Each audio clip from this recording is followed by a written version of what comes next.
તમને લાગે આ એસટી ને એસસી જે આ જાતિ માટે કર્યું પેલા એનાથી બી નહીં ખબર જો નહીં એમ નહીં જો તમને સ્ટાર્ટિંગથી નહીં ખબર હોય ને તો કરી મૂકીએ ને એમ બી 5-1 મિનિટ જાય ખાલી. જે સૌથી પહેલાં દલિત પછી આવી જે એકદમ નીચી કાસ્ટ આવતી ને તમને બધાને ખબર હોય ને એ લોકોએ પાણી પીધેલું તેમાંથી પાણી નહીં પે તે વાળી આ બધી જાતિવાળા લોકો તમને તો બહુ નોર્મલ ખબર છે કેટલી એ લોકો પર કેટલું અત્યાચાર કરતા ખબર એ લોકોએ કપડાં નહીં પહેરવાના એ જાતિવાળી છોકરી લોકોએ બી કપડાં નહીં પહેરવાના છોકરાએ બી નહીં કપડાં પહેરવાના તમે ચાલે ને તો પાછળ એવું કંઈક બાંધીને ચાલવાનું કે તમે ચાલતા ચાલતા પાછળનું સાફ થતું જાય તમારી ત્યાં ધૂળ બી નહીં રહેવા જોઈએ આવું તમે કોઈક એવી જગ્યાએ ખાતા હોય ને તો તે ખાવામાં હાથે આગળ ઊભી બી નહીં રહેવાનું તમારે આવું બધું ચાલતું પહેલાં તો આ બધું જોઈને એટલું એ લોકો માટે કર્યું ને તો એ બહુ સારું કહેવાય એમ જોવા જાય તો હા ને કેમ કે ને આ તો બહુ ઓછા આ તો જેટલા આપણને ખબર તેટલા ને તમને ખબર હોય ન્યૂઝમાં બધું નહીં જ આવે જે થતું હોય તે થોડી તમને ખબર પડતું હોય એમ આવું બધું થાય એના લીધે આ એસટી એસસી માટે થોડુંક કેટેગરી એવું કર્યું છે અને ગરીબ હતા એવું કંઈ નહીં મળે મને નહીં લાગે ગરીબ જેવું કંઈ હોય એસટી એસસી વાળા પૈસાવાળા હોય પણ જે આપે નહીં હોય અમુક હોય બધા નહીં હોય હા પણ પહેલાં આ બધા અત્યાચારના લીધે એ બધું આવેલું ચાલો પણ હવે આપણે ભણી લે તમે સૌથી પહેલાં જે પેપર લખે ને એ પેપર લખતી વખતે એટલી બધી ખામી છે તમારા પેપરમાં કે તમારા સાચા જવાબ પછી બી તમને માર્ક્સ નહીં આપે વિડીયો ચાલુ છે ને હા ને ચાલો અને પહેલાં વાત કરીએ કેટલા પ્રકારના તમારા સવાલ પૂછાય દે એક તો સૌથી પહેલાં 2 માર્ક્સનો વિભાગ હોય બરાબર એના પછી પૂછાય 6 માર્ક્સના અથવા તો 7 માર્ક્સના સવાલ અને પછી પૂછાય 13 માર્ક્સ અથવા તો 14 માર્ક્સના સવાલ અને તમારામાંથી એકાદ કહે ટૂંકનોંધ બી આવે એ ટૂંકનોંધ બી આટલા જ માર્ક્સની હોય અથવા તો 4 માર્ક્સની હોય હા ને એનાથી વધારે કંઈ અલગ નહીં હોય તો એક માર્ક્સવાળા કેવી રીતના લખવાના તે બધી વસ્તુ જોઈએ ને એકાદ સવાલના ઉદાહરણ સાથે જોઈએ એટલે કે આ ચોપડી આગળ મૂકીને ચાલો કોઈ બી એક સવાલ પકડીએ અને ધારો કે એ જ સવાલ તમને 2 માર્ક્સમાં પૂછાયેલો હોય તો તમારે શું કરવાનું તે ઓડિટિંગનો અર્થ પહેલા જ ચેપ્ટરમાં હતું ને ચાલો ધારો કે તમને 2 માર્ક્સના સવાલ પૂછાયેલા છે 2 માર્ક્સના સવાલની અંદર તમને પહેલો સવાલ પૂછાયેલો છે ઓડિટિંગનો ખોટું લખ્યું ને ઓડિટિંગનો અર્થ સમજાવો આવી રીતના તમને સવાલ પૂછાયેલો છે બીજો એકાદ સવાલ પૂછાયેલો છે ઓડિટિંગના ફાયદા જણાવો પછી એકાદ સવાલ પૂછાયેલો છે ઓડિટિંગની મર્યાદા સમજાવો આવા 3-4 સવાલ પૂછાયેલા છે બરાબર હવે જ્યારે તમે લખે પહેલાં તો અહીંયા પ્રશ્ન 1 હશે અથવા તો વિભાગ એ હશે વિભાગ તો મારા ખ્યાલથી હવે નહીં આવે ને પ્રશ્ન 1 જ આવે બરાબર જ્યારે તમે આ આન્સર ચાલુ કરતા હોય આન્સરમાં સૌથી ઉપર પહેલાં આવી રીતના પ્રશ્ન એક હેડિંગ આપીને સ્ક્વેર બનાવી દેવાનું એટલે ડાયરેક્ટ ખબર પડવા જોઈએ કે અહીંયાથી તમારો પ્રશ્ન ચાલુ થયેલો છે આ તો ગમે તેમ બનાવ્યું છે તમે વ્યવસ્થિત બનાવજો બરાબર હવે જ્યારે પહેલો સવાલ લખતા છે અહીંયા હેડિંગ આપી દેવાનું નંબર 1 એમ ડબલ લાઇન કરો અથવા તો ગમે તે રીતના તમારો છૂટું પડવા જોઈએ નંબર બરાબર આ નંબર છૂટું પડ્યું ઓડિટિંગનો અર્થ પૂછેલો છે અહીંયા લખું મેં ઓડિટિંગ આ હેડિંગ આપી દીધું ઓડિટિંગનું હવે જ્યારે બી 2 માર્ક્સનો સવાલ પૂછાય ને મિનિમમ 2 પેરેગ્રાફ ભરાવા જોઈએ તમને ખબર અહીંયા 2 પેરેગ્રાફ લખી આપેલા મેં તે બંને પેરેગ્રાફ તમારે અહીંયા ઉતારી દેવાનો બરાબર અને એક પેરેગ્રાફ ઓછામાં ઓછી 4 લીટીનો હોવા જોઈએ જો 4 થી ઓછી લીટીનો હોય ને તમારું લખાણ બહુ નલ્લું લાગે બરાબર અને અહીંયા જો તો અહીંયા 1 લીટી છોડો અહીંયા 1 લીટી છોડો હા ને એટલે 4 ને 4 8 ને 2 10 લીટીમાં તમારો એક થાય એમ કેમ ને તો એક પાના પર 2 જ સવાલ આવવા જોઈએ 2 થી વધારે નહીં આવવા જોઈએ હા ને અને એકદમ અડધો ભાગ પાડી દેવાનો એટલું લખવાનું જ તમારા અક્ષર નિહારા હોય ને તો છૂટું લખો વંચાવા જોઈએ એક તો તમારા જો ધારો કે તમારા અક્ષર બી ખરાબ છે ને તમે એમાં બી ખીચડી જેવું લખતા છે તો ગમે જ નહીં કોઈને ચેક કરવાનું આ જ અક્ષર છે તમે છૂટું લખો છૂટું લખે ને તો થોડુંક વાંચવાનું ગમે બરાબર આ થઈ 2-3 વસ્તુ જેટલી વસ્તુ કેમ બધી વસ્તુ ધ્યાનમાં રાખવાની છે જો મિનિમમ 2 કીધા તમને વધારે આવડે ને તો એકાદ પેરેગ્રાફ હજુ વધારી દો ગમે એ લોકોને બરાબર જેટલું લખી શકે સારામાં સારું તેટલું લખવાનું પણ એટલું બધું નહીં લખી દેવાનું કે પેપર છૂટી જાય હા ને એ ધ્યાન રાખજો પછી બીજું ઓડિટિંગના ફાયદા જણાવો એમ કીધું એટલે પહેલાં તો અહીંયા નંબર 2 માં પાછું ડબલ લાઈન કરી અહીંયા લખીએ ઓડિટિંગના ફાયદા હેડિંગ આપી દીધું હવે જણાવો એમ કીધેલું એટલે ખાલી લખી આપવાના એટલે કે જે તમારા મુદ્દા હતા ને એમ એક એરો આપીને લખી આપવાનું કોઈ દિવસ નંબર નહીં આપવાનો નહીં તો ખબર પડી જાય કે તમે એકાદ છોડી મૂક્યું છે હા ને એરો આપીને બધા મુદ્દા ખાલી લખીને આપવાના છે અને જ્યારે સમજાવો એમ કહે ને ત્યારે તમારે સમજાવવાના રહે એ બી મગજમાં રાખજો નહીં તો મર્યાદાઓ તમે ખાલી એમ કરીને લખી આવે તો કદાચ માર્ક્સ નહીં આપે અમુક સારા ટીચર હોય તો આપી દે હા કંઈ ગેરંટી નહીં તો આમાં શું કરવાનું તમારે બધા મુદ્દા લખી દેવાના અને નીચે પેરેગ્રાફમાં 1-2 સમજાવી મૂકવાના આવું નહીં કરવાના હોય એક મુદ્દો લખો એક લીટીમાં સમજાવી દો એક મુદ્દો એક લીટીમાં સમજાવી દો આવું કરી શકે તમે મેક્સ તમારે 4 મુદ્દા વ્યવસ્થિત લખવાના, પછી તમે એમ તેમ કરી દે તો ચાલે. ખબર પડી ગઈ એટલું? આવી રીતના થયા તમારા ટૂંકા સવાલ. આ જે ટૂંકા સવાલ છે તમે આવી રીતના લખે ને 10 માર્ક્સમાંથી તો બી માંડ તમને 6 માર્ક્સ આપે. હા ને, આવું પરફેક્ટ લખ્યું હોય, પરફેક્ટ આન્સર તો બી મને એવું લાગે. બાકી સારા અક્ષર હોય, બધું લખાણ સારું હોય ને તો કદાચ 10માંથી 10 બી આપી શકે, પણ જ્યાં સુધી મેં જોયું છે બધાના માર્ક્સ કપાય જ. ક્યાં કપાય તે હવે કોને ખબર. મેં એમ કેમ બીકોમ ને એમકોમ કરતા છે તો તમારા જોડણીના અક્ષરના આવા માર્ક્સ નહીં કપાવવા જોઈએ, પણ તે છતાં કપાતા છે. હા ને, આ વિષયની વાત આવે ગુજરાતી ને ઇંગ્લિશ, તો એની અંદર તમારા જોડણી, ગ્રામર, અક્ષર આ બધી વસ્તુ જોવામાં આવે, પણ બાકી આવા વિષયોમાં જોવા નહીં આવવા જોઈએ, પણ તે છતાં તમારે સ્વચ્છતા રાખવાની. ક્લિયર? બધાને 2 માર્ક્સના સવાલ કેવી રીતના લખવાના છે. જો આનાથી થોડુંક બી તમે લખાણ બગાડે તો તમારા માર્ક્સ કપાવવાની સંભાવના પૂરેપૂરી છે.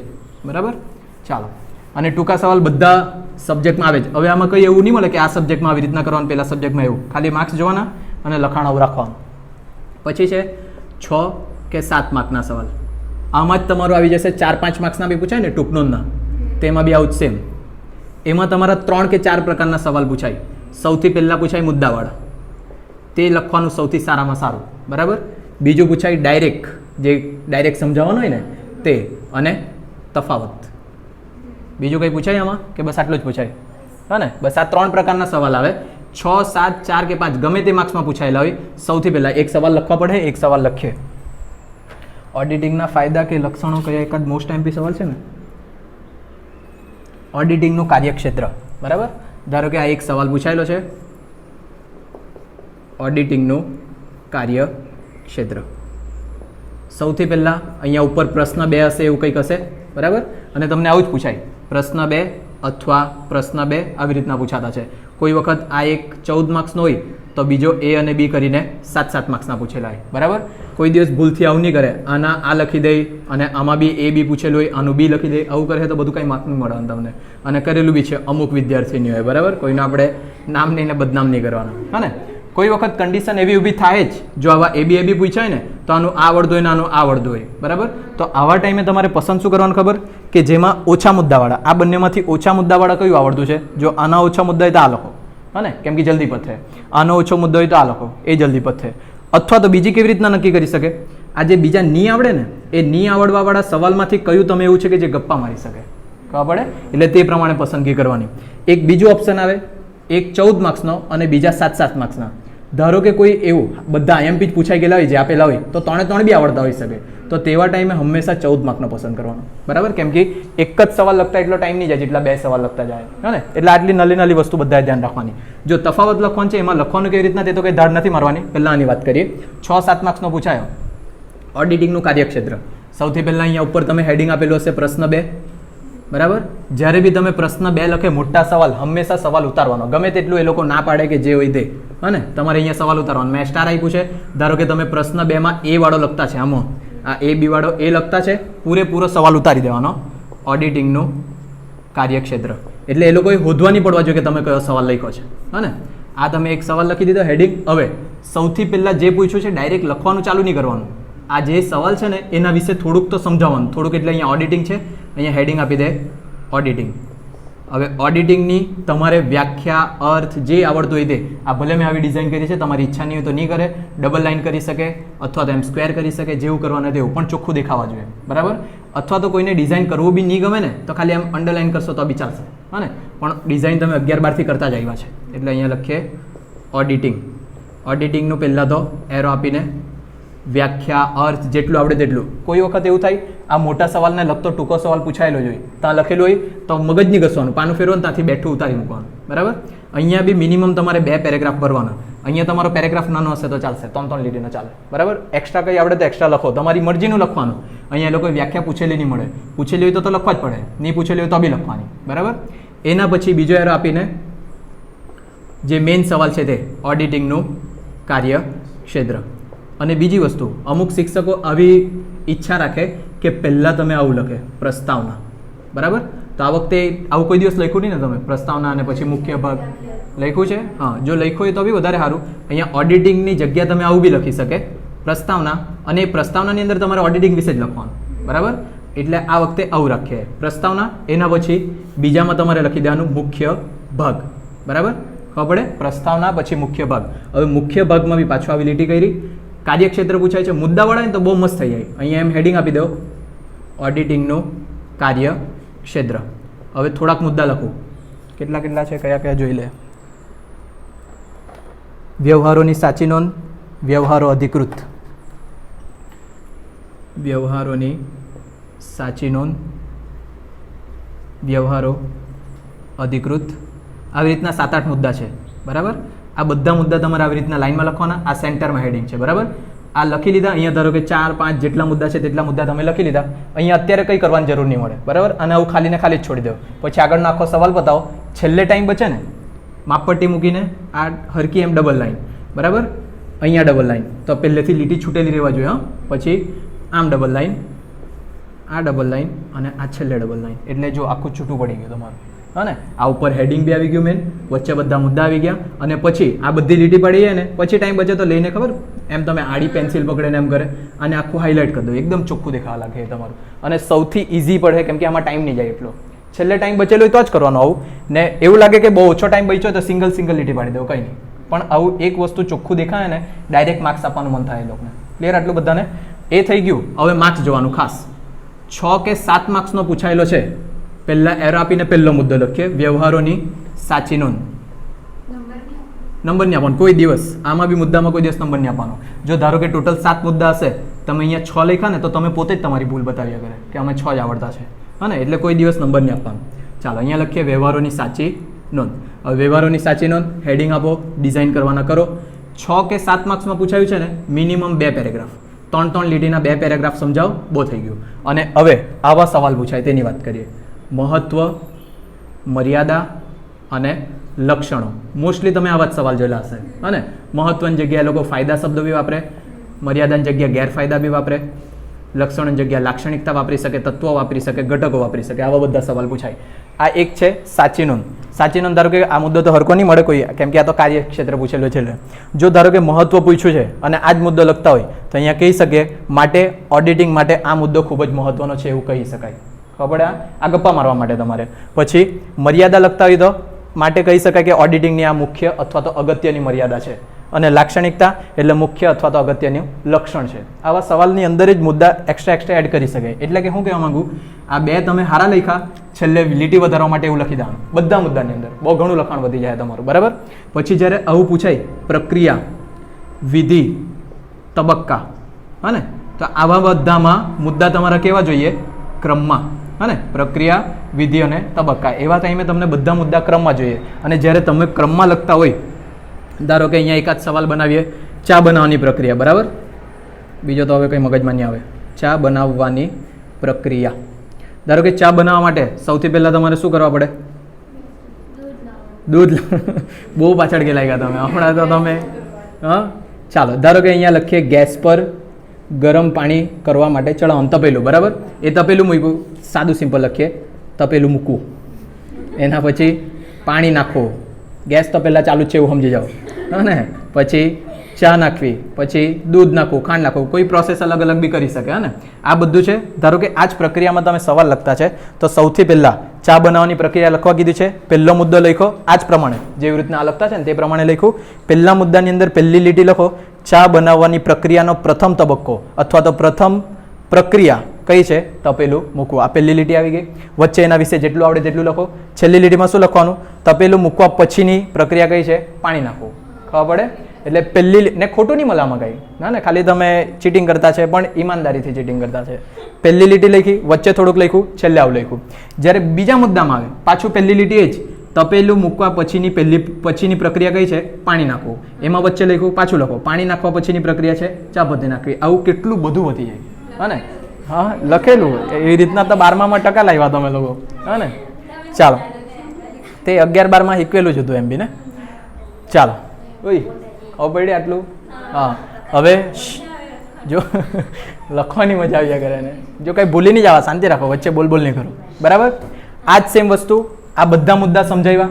જો ને બીજી વસ્તુ અહીંયા સાંભળો, ધારો કે તમે મુદ્દો સમજાવે, અહીંયા તમે 6 થી 7 મુદ્દા લખ્યા, 6 થી 7 મુદ્દા લખ્યા, પહેલો આવડે, બીજો આવડે, આ ત્રીજો તમને જરીક સમજ જ નહીં પડ્યા કરે. ખબર, મેં એક વખત અહીંયા મુદ્દો લખેલો મેં ભૂલી ગયેલો આ મુદ્દો શું છે, એવું તમારા હાથે બી થઈ શકે.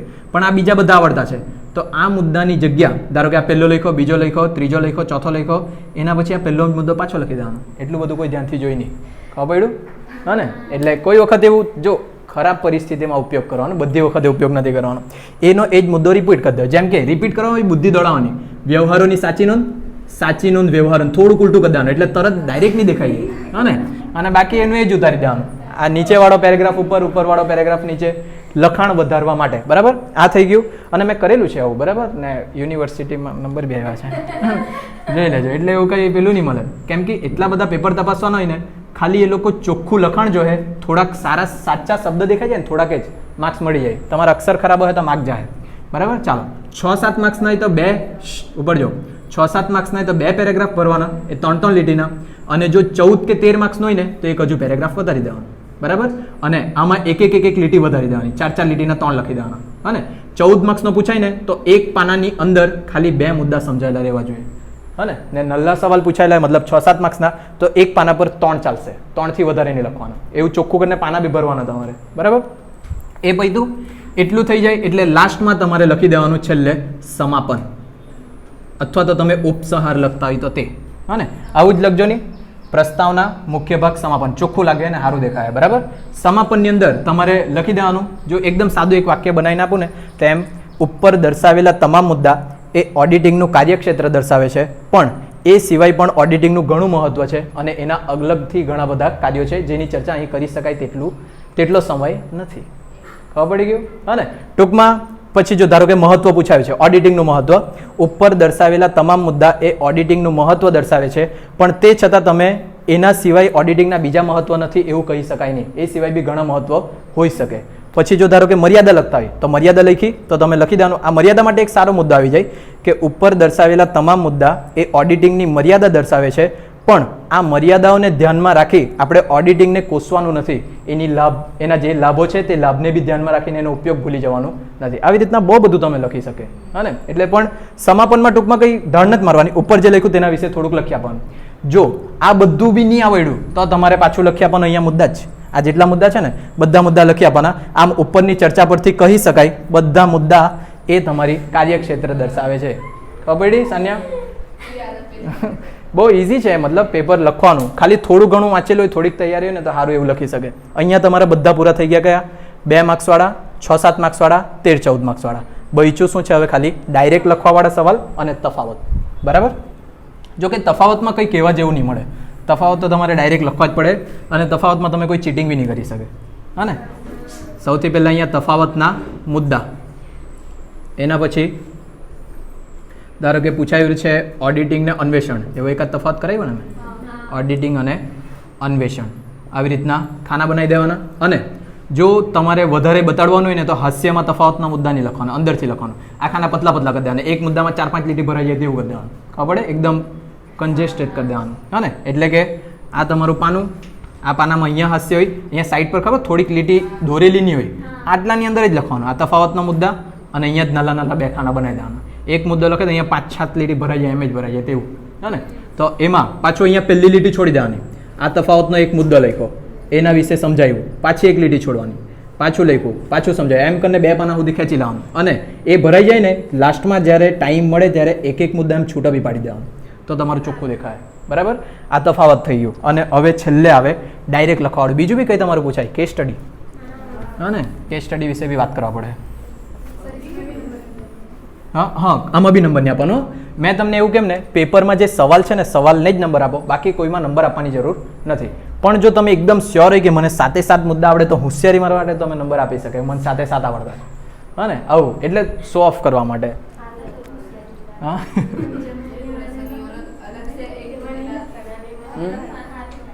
જો મેં હજુ એક વસ્તુ કેમ, જો કે આ એક શિક્ષક તરીકે મારે નહીં કહેવા જોઈએ, પણ મારું M.Com સેમ 4માં SM કે FMનું પેપર હતું, નહીં OMનું પેપર હતું, બધું છોડો, OMનું પેપર હતું, ઓર્ગેનાઇઝ માર્કેટિંગ એમ કરીને સબ્જેક્ટ. મેં લગભગ 28 સવાલના મુદ્દા મોડે કરેલા હતા અને 17-18 જેવા ડાયરેક્ટ સવાલ મોડે કરેલા અને 10ની હતી 6 જેવા તફાવત મોડે કરેલા. આટલું મોડે કરેલું. આ બધામાંથી એક જ સવાલ પૂછાયેલો. હા ને? આ બધામાંથી ખાલી એક જ સવાલ. ને બહુ ખરાબ પેપર પૂછેલું હતું. તો તે ટાઈમે મેં શું કર્યું ખબર? ટૂંકા સવાલ તો બધા લખવા જ પડવાના. બરાબર? પછી જેટલા બી પ્રશ્ન હતા બધામાં ગપ્પા મારવાના હોય ને તો તમારો ટાઈમ બચે જ. ગપ્પા મારવાનું કેટલું મારવાનું, એટલે જેટલું આવડ્યું તેટલું મેં ગપ્પા બધામાં મારી મૂક્યા. એક સવાલ આવડતો હતો તે 7 માર્ક્સનો જ હતો, લગભગ 14 માર્ક્સનો બી નહીં હતો. તે 7 માર્ક્સનો આખો પરફેક્ટ લખ્યો, બાકી બધામાં ગપ્પા માર્યા. અને પાછળ મેં હેડિંગ આપ્યું અન્ય આવડતા સવાલ. સાચું આવું કરેલું છે અમે ઓએમાં. અન્ય આવડતા સવાલ ને 28 સવાલને મને મુદ્દા હાથે યાદ બધા લખીને આવેલો, ખાલી મુદ્દા લખીને આવ્યા કરેલો. અને તેમાં મારા લગભગ એ લોકોએ 32 માર્ક આપેલા. જોયું? એટલે છેલ્લે કંઈ બી પગલું લેવો લખીને આવો. આવું મેં કરેલું છે હમણાં એમકોમ સેમ 4માં, લગભગ હજુ 8-9 મહિના થયા, એટલે પરફેક્ટ બી યાદ છે મને. પાછું છેલ્લે મેં હેડિંગ આપ્યું અન્ય આવડતા સવાલ, 28 સવાલ લખીને આવેલો. સવાલ હાથે મુદ્દા બધું યાદ હતું, બધું ટોટલી. હા ને, એટલે કોઈ વખત જો પેપર બહુ જ ખરાબ પૂછાય ને તો આવું કરી શકે. તમે કરી શકે મતલબ કરવા જ પડે, બીજો કોઈ રસ્તો નહીં મળે. કદાચ નસીબ સારા રહીને પાસ થઈ જાય, બરાબર. અને એમ તમે જોઈને બધા પેપર કંઈ એવા થવાના નથી, એકાદ પેપર એવું થાય જો છેલ્લે અમુક ઘટતા હોય તો ગ્રેસિંગ બી મળી જાય તમને. હા ને, અને કોઈ બી ડિગ્રીની અંદર જોવા નહીં આવે કે તમારું ગ્રેસિંગ આવ્યું કે કેટી આવ્યું. હા ને, એટલે ખાલી ડિગ્રી. ને એમ જોવા જાય ને તમે કોઈ જગ્યાએ જોબ કરવા જાય ડિગ્રી બી નહીં માંગતા છે હવે. એટલે બધું આવું જ છે, ખાલી પાસ કરો અને નીકળો. શું બાકી રહ્યું હવે? ડાયરેક્ટવાળા સવાલ,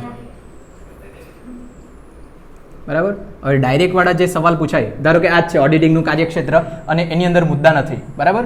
તો બી તમારે શરૂઆત કેવી રીતના કરવાની? પ્રસ્તાવનાથી જ. અને જ્યારે બી ડાયરેક્ટવાળા સવાલ હોય ને, પ્રસ્તાવનામાં દુનિયાભરનું લખવાનું, જેટલું લખી શકે તમે, કેમ કે એ જ છે હવે ભરવા માટે, બીજું કંઈ નહીં મળે, બરાબર. આપણે એવું માની લઈએ કે 3 લીટીના તમે 4 પેરેગ્રાફ લખ્યા, બરાબર. અને બહુ વખત હવે ધારો કે ઓડિટિંગવાળું લખતા છે તમે પ્રસ્તાવના, તો ઓડિટિંગની અંદર એક પેરેગ્રાફમાં ઓડિટિંગની લાક્ષણિકતા મળી ગયેલી તો લાક્ષણિકતા લખી કાઢો, બીજા પેરેગ્રાફમાં ફાયદા લખી કાઢો, ત્રીજામાં મર્યાદા લખી કાઢો. મુદ્દાનો ઉપયોગ કરો, વાંચ્યો છે તો ઉપયોગ કરવાનો જ ગમે ત્યાં. હા ને, તો એવી રીતના લખીને તમે પ્રસ્તાવનામાં બધું, પ્રસ્તાવના તમારી છે, તમે ઓડિટિંગ પૂછ્યું એટલે ઓડિટિંગ વિશે ગમે તે લખી શકે, બરાબર. એ બધું લખાયું. પછી હેડિંગ આપો મુખ્ય ભાગ. મુખ્ય ભાગ એટલું આપજો કે જેમાં તમારું અહીંયા એક જ મુદ્દો સમજાવાય કે એકાદ 2 લીટી લખાય તેટલું, પછી પાછળના પાના પર જવા જોઈએ એટલી પ્રસ્તાવના લખવાની તમારે, બરાબર. હવે જ્યારે મુખ્ય ભાગ લખતા હોય કોઈ બી એક છે, ધારો કે કાર્યક્ષેત્ર છે, કાર્યક્ષેત્ર પૂછાયું, જો તમને નહીં આવડે, આવડતું હોય તો બહુ મસ્ત લખી કાઢે તમે, બરાબર. નહીં આવડતું હોય ને તો એરો આપીને જે એક મુદ્દો સમજાવ્યો એને ઉલટાવીને પાછો બીજો મુદ્દો લખો, પણ એક મુદ્દો બીજો લખો પછી. હા ને, ખબર પડે. જેમ કે એકાદ યાદ આવતું હોય તો કેમ હે તમને આવું એકાદ છે ને, વાઉચરોની તપાસ દ્વારા ઓડિટિંગ પર વિશ્વાસ મેળવી શકાય છે. આવું કંઈક છે માની લો, બરાબર. હા ને, આવું આવેલું બી છે, કંઈ ખોટું નહીં મળે આમાં. હા ને, વાઉચરોની તપાસ દ્વારા ઓડિટિંગ પર વિશ્વાસ મેળવી શકાય, તો એક મુદ્દો લખો, ખરીદીના વાઉચરો તપાસીને ખરીદી પર વિશ્વાસ મેળવી શકાય, વેચાણના વાઉચર તપાસીને વેચાણ પર વિશ્વાસ મેળવી શકાય. આવી રીતના મુદ્દા અલગ અલગ કરતા જાઓ. પછી વાઉચરની જગ્યા પછી કોઈક બીજો શબ્દ વાપરો, એકાદ બીજો શબ્દ બી આવેલો હતો વાઉચરોની સાથે સાથે સાહિત્યો. અને એકમાં લખો વાઉચરો તપાસ દ્વારા, બીજામાં લખો સાહિત્યોની તપાસ દ્વારા. એમ કરીને તમે વધારે શકે, જેટલું વધારે તેટલું વધારવાનું. મુખ્ય ભાગ છે ને, શક્ય હોય ને તો એક આખું પાનું તો ભરવાનું જ છે. એક આખું પાનું ભરે ને તો સારા માર્ક્સ મળે. અને તેમાં એક વસ્તુ સમજાવ્યું તે મિનિમમ 2 લીટીની તો સમજાવો, પછી 1 લીટી છોડીને પાછું 2 લીટી 3 લીટી પાછું 2 લીટી પાછું 3 લીટી, એમ કરીને છોડીને એરો આપીને આવા ડેશ કરીને નાના એરો આપો કે ગમે તેમ. પણ જ્યારે ડાયરેક્ટ સવાલ લખવાનો હોય ત્યારે માર્ક્સ મેળવવા બહુ કઠિન થઈ જાય, એટલે તે ટાઈમે આ બધું કરવાનું. અને છેલ્લે સમાપન. હવે સમાપન બી તમારું જ છે, જે તમે ઈચ્છા ધરાવે તે બધું સમાપન એની અંદર લખી શકે, બરાબર. અને લાસ્ટમાં રહે કેસ સ્ટડી. તમારી કેસ સ્ટડી કેવી પૂછાતી છે તે બધા સેમેસ્ટર પ્રમાણે અલગ અલગ છે. એમકોમમાં તો દાખલા બી પૂછાઈ જાય કેસ સ્ટડીની અંદર, બરાબર. હા,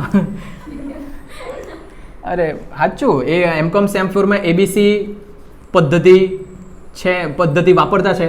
તમે હું નિર્ણય આપો અને નીચે આપણે આંકડા આપી દેલા 10, 12, 15 ને અહીંયા 6, 7, 8 ગણો. ક્વેશ્ચન દાખલા ગણો આપી મૂકેલો થિયરીના પેપરમાં અને પૂછે. હા, એવું કેલ્સી હોત્યા કરે બધા. મેં લઈ ગયેલો, મને ખબર પૂછાય. હા, મેં લઈ ગયેલો. જૂના પેપર જોયેલા કે નહીં મેં, તો મેં પાછું ક્લાસમાં ખબર અમથું ટાઈમ પાસ થિયરીનું પેપર હોય તો મેં અમથો જ બધાને મજા કરું, કેલ્સી નહીં લાવ્યા આજે તમે, એમ કરીને. મેં તે દિવસે પૂછ્યું કેલ્સી નહીં લાવ્યા કે તું લાવ્યો? સાચો તો બી એ લોકો નહીં લાવ્યા. મેં કીધું પૂછાય કેસ સ્ટડી, પણ વિશ્વાસ જ નહીં કર્યો કોઈએ. મતલબ બહુ બધાએ કર્યો, બહુ બધાએ નહીં કર્યો. તો જે નહીં કર્યો તે મારામાંથી ઉતારવાવાળા જ હતા, એટલે ટેન્શન નહીં મળે. અને ધારો કે કોઈ બી એક કેસ સ્ટડી એટલે હું ખબર તમને પહેલાં તો કેસ સ્ટડી જે એક છે જે તમારા કોલેજની અંદર મને લાગે કે કંઈક કામનું આવે. એની અંદર તમને કોઈ એક પરિસ્થિતિ આપશે, એ પરિસ્થિતિ પરથી તમારે નિર્ણય લેવાનો. બરાબર. અને તમને એવી પરિસ્થિતિ આપે ખબર કે જે તમારા ચેપ્ટરની અંદર સવાલથી લાગે વળગે, હા ને, તેવી જ આપશે તમને. ધારો કે તમને અહીંયા કોઈ એક પરિસ્થિતિ આપી છે, મેં જ એક પરિસ્થિતિ બનાવી દેમ કે તમારા ધંધામાં તમે સંચાલક છે. સાંભળજો, અહીંયા તમે સંચાલક છો, તમને એવું લાગે છે કર્મચારીઓ હિસાબોમાં ગોટાળા કરે છે, હિસાબોમાં ગોટાળા કરે છે. હવે તમારે નિર્ણય લેવો છે કે આવા ગોટાળા શોધવા તમે કયું પગલું લેશો, બરાબર, અથવા તો આગળ કર્મચારીઓ બદલ કયું પગલું લેવાના. તો તમે એમ જોઈને તો સાદું સિમ્પલ ખબર પડે કે અહીંયા કોઈ જગ્યાએ ઓડિટિંગનો ઉલ્લેખ નહીં મળે, પણ તમારે ઓડિટ કરાવવા પડશે હિસાબ, તેવું ખબર પડવા જોઈએ. પણ એ ક્યારે ખબર પડે? સવાલ જવાબ વાંચેલા હોય તો. હવે જો તમને ખબર પડી ગઈ, અહીંયા એક જ હિન્ટ મળવા જોઈએ કે ઓડિટિંગની વાત કરતા છે એ લોકો, બરાબર. જો તમને ખબર પડી ગઈ કે હવે આપણે હિસાબ શું કરાવવા પડવાના છે? ઓડિટ. તો હવે તમારી પાસે ભરેલું પડેલું છે ઓડિટિંગના ફાયદા, ઓડિટિંગની મર્યાદા, ઓડિટિંગનું કાર્યક્ષેત્ર, જેટલું આવડે બધું ઠોકી શકે. એટલે કે આપણે અહીંયા લખું, ધારો કે ધંધાનો સંચાલક હોમ, સૌથી સારામાં સારો ઓડિટર શોધીને લાવીશ અને પૂરેપૂરા હિસાબોની તપાસ કરાવીશ. અને હિસાબોની તપાસ કરવા ઓડિટિંગ માટે ખૂબ જ મહત્વનું છે. જેમ કે ઓડિટિંગના ફાયદા નીચે મુજબ છે, આટલા બધા ફાયદા, બરાબર. એ લખ્યું. એ લખવા પછી ધારો કે હું સંચાલક તરીકે આ બધા હિસાબ કિતાબ તપાસ આવું, તે છતાં બી શક્યતા છે કે હિસાબો મને મળે નહીં, કારણ કે ઓડિટિંગની મર્યાદાઓ પણ છે, તે આ નીચે મુજબ છે, હા ને. આવું બધું, આ બધું કરવા પછી બી આપણે ઓડિટિંગને મહત્વ ઓછું કરીએ એવું નથી. ધારો કે કોઈને ઓડિટિંગ સિવાય બીજા બી કઈ મુદ્દા પ્રશ્નમાં આવે કે આ ઓડિટિંગ લખી કાઢ્યું, મેં સંચાલક હોઉં તો સૌથી પહેલાં કર્મચારીઓના કામ પર દેખરેખ રાખા, 1 મહિના સુધી ગમે ત્યારે જ્યારે ઈચ્છા થશે ત્યારે જઈને ચેકિંગ કરા, અને સૌથી પહેલાં પ્રયત્ન કરા કે આવી રીતના મેં ભૂલો શોધી કાઢું. એ ભૂલો નહીં મળી પછી મેં ઓડિટિંગ પર જવા. ક્લિયર ખબર પડે? પણ મુદ્દો શું રહ્યો ખબર? અંદર તમને ખબર પડવા જોઈએ કે સવાલ કયો પૂછ્યો છે તે. અને ઘણી વખત તો કેસ સ્ટડી આવી આપે કે નીચે પ્રશ્નો આપી દીધેલા હોય, હા ને. એ પ્રશ્નો ઘણી વખત નહીં બી આપે, એટલે તમારા નસીબ પર ડિપેન્ડ કરે. તો જો પ્રશ્નો આપી જ દીધેલા હોય તો એ પ્રશ્નોના વિશે જ તમારે લગતું આગળ વધવાનું છે. અને મને એવું લાગે કે કેસ સ્ટડી કોઈ દિવસ ખોટી હોઈ જ નહીં શકે. ધારો કે અહીંયા કહી કે સંચાલક છો ને એવું બધું છે, મેં નિવૃત્તિ, મેં નીકળી જાઉં, મેં રિઝાઇન આપેલા, નહીં કરવાના, હા ને. મારે પોતાની ઈચ્છા. પણ એ લોકો શું ઈચ્છા રાખે ખબર? તમે બુકમાંથી કેટલું નોલેજ લીધું છે ને એ નોલેજ પ્રમાણે તમારે લખવાનું. એના કારણે એ લોકો બધી વસ્તુ સાચી નહીં આપે, હા ને. જેમ કે તમને એક કેસ સ્ટડી બહુ ફેમસ હતી, FYમાં આવેલા હતા અમે ત્યારે છે ને એક કંપનીમાં આગ લાગી ગયેલી છે. તમે સેક્રેટરી છે અથવા તો કોઈ સારી પોસ્ટ પર છે, પણ તમારે જાતે નિર્ણય લેવાની સત્તા નથી. તમે મેનેજરને ફોન કરશો તો જ તમારે નિર્ણય લઈ શકે. જો મેનેજરને પૂછ્યા વગર તમે કંઈ બી કર્યું તો તમને નોકરીમાંથી કાઢી દે, બરાબર. અને પોતાના નિર્ણય ખોટા પડ્યા તો બી તમારી નોકરી ગઈ. હવે કન્ડિશન એવી છે, કંપનીમાં આગ લાગતી છે, મોટામાં મોટી પોસ્ટ પર તમે જ છે, અને તમારો માલિક ગયેલો છે મોટી મિટિંગમાં જ્યાં ફોન ઉચકવાનો નથી. What was the next step? કર્મચારીઓ અંદર સળગતા છે. હા, એટલે એવું ડાયરેક્ટ નહીં લખેલું હતું, આગ લાગી છે ને કર્મચારીઓ કંપનીની અંદર છે, આવું કીધેલું હતું. એટલે અમારે તો સમજી જવાનું ને કે આગ લાગી દે, અહીંયા બળતું હોય બધું એમ. તો તમારો શું નિર્ણય લેશે એમ? તો મેં તો રિઝાઇન બી આપી દીધું, મને આ બધી સુવિધા પેલું જોઈએ જ નહીં ત્રાસ, એમ કરીને રિઝાઇન આપી લીધું. આ બી સાચું જ કહેવાય, પણ તમે ભણેલા ગણેલા છે એટલે સાચું નહીં કહેવાય. કોઈનું પહેલાંથી મેન્યુપ્યુલેટ નહીં થઈ જવાનું, હા ને. તો તેમાં જે ટાઈમે છે ને કદાચ પેલું શું કહેવાય, સેક્રેટરીને લગતા સવાલ હતા એમાં. તો એક સેક્રેટરી તરીકે મારી આ બધી ફરજો બને એ પહેલાં તો મારે ફરજો લખી મૂકવાની કે આ બધી ફરજ છે. તેમાંથી આ ફરજ મુજબ સૌથી પહેલાં મારે કર્મચારીઓને બચાવવા જોઈએ. કર્મચારી જો થોડાક સારા હોય ને વ્યવસ્થિત હોય તો એ લોકોને બીજા મદદે જોડાવા જોઈએ. આજુબાજુના લોકોને ભેગા કરો જે હેલ્પ કરી શકે. તરત જ 108ને ફોન કરો, ફાયર બ્રિગેડને બોલાવો, એમ્બ્યુલન્સને બોલાવો, પોલીસ તપાસ, જે નજીકમાં જેટલી બી સુવિધા હોય બધાને બોલાવવા. એ લોકો બધા મદદ કરે.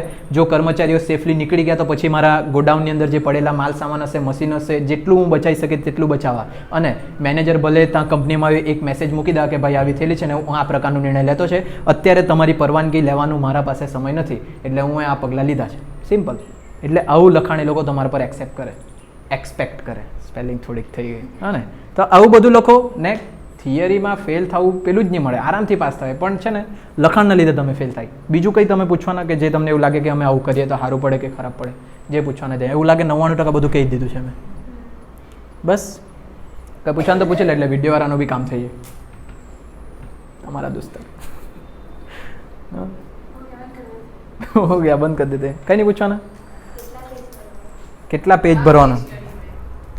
જો કેસ સ્ટડીમાં તો એવું કંઈ નહીં મળે, 2 પાના ભર્યા બહુ થઈ ગયા, બરાબર. અને કોઈ કોઈ શિક્ષકોની ઈચ્છા હોય કે 3 પાના ભરો.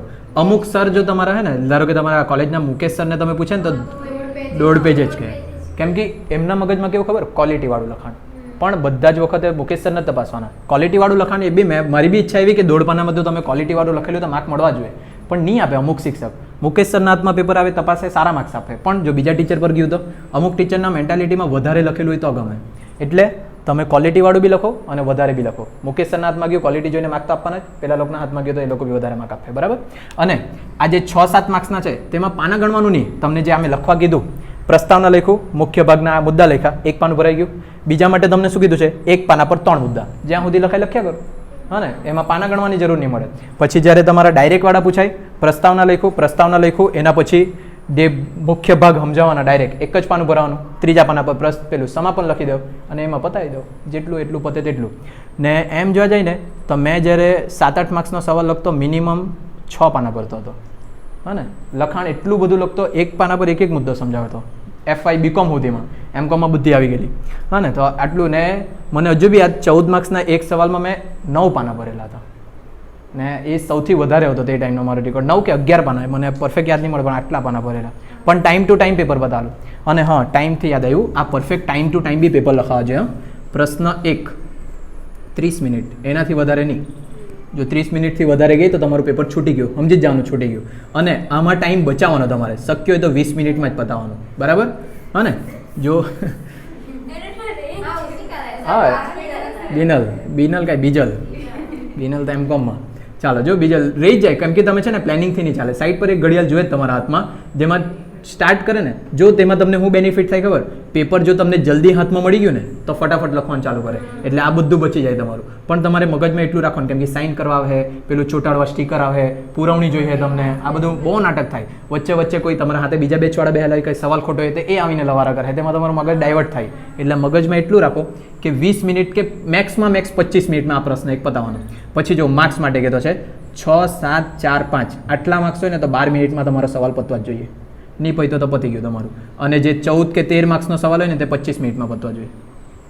આ એક્ઝેક્ટ મેં વિચારેલું છે. હા ને, એટલે કે આ પ્રમાણેનું જો તમે મિનિટ રાખે ને તો છેલ્લે તમારી પેપર ચેક કરવા માટે 7 થી 8 મિનિટ કે 5 મિનિટ બચે. આટલું એક્ઝેક્ટ, બસ આટલું જ બચશે, બીજું કંઈ બચશે નહીં. એટલે જો તમારા આવા સવાલની અંદર મેક્સ તમે છે ને વધારેમાં ખેંચીને આને 13-14 મિનિટ સુધી જ લઈ જશે, કે 15 મિનિટ બી લખે ને તો તમારે રહી જ જાય પેપર. હા ને, એટલે એટલું યાદ રાખવાનું. તો એના માટે મેં કેમ 6-6 માર્ક કે 7-7 માર્ક્સના 2 સવાલ લખવાની જગ્યા આ એક સવાલ લખે ને તો તમને ડાયરેક્ટ 25 મિનિટ મળે ને, 25 મિનિટમાં સારું લખાય. એટલે 14 માર્ક્સના અને 13 માર્ક્સના પસંદ કરવાનું. બોલો બીજો કોઈ સવાલ? ટાઈમ સિવાય, લખાણ સિવાય. કાલથી રજા જોઈએ ને, તો પછી પેપર પછી આવવાનું. પેપર ક્યારે પતવાનું? 17 પતવાના. જે સોમવાર આવતો હોય તે સોમવારે બોલાવી લો. હા ને.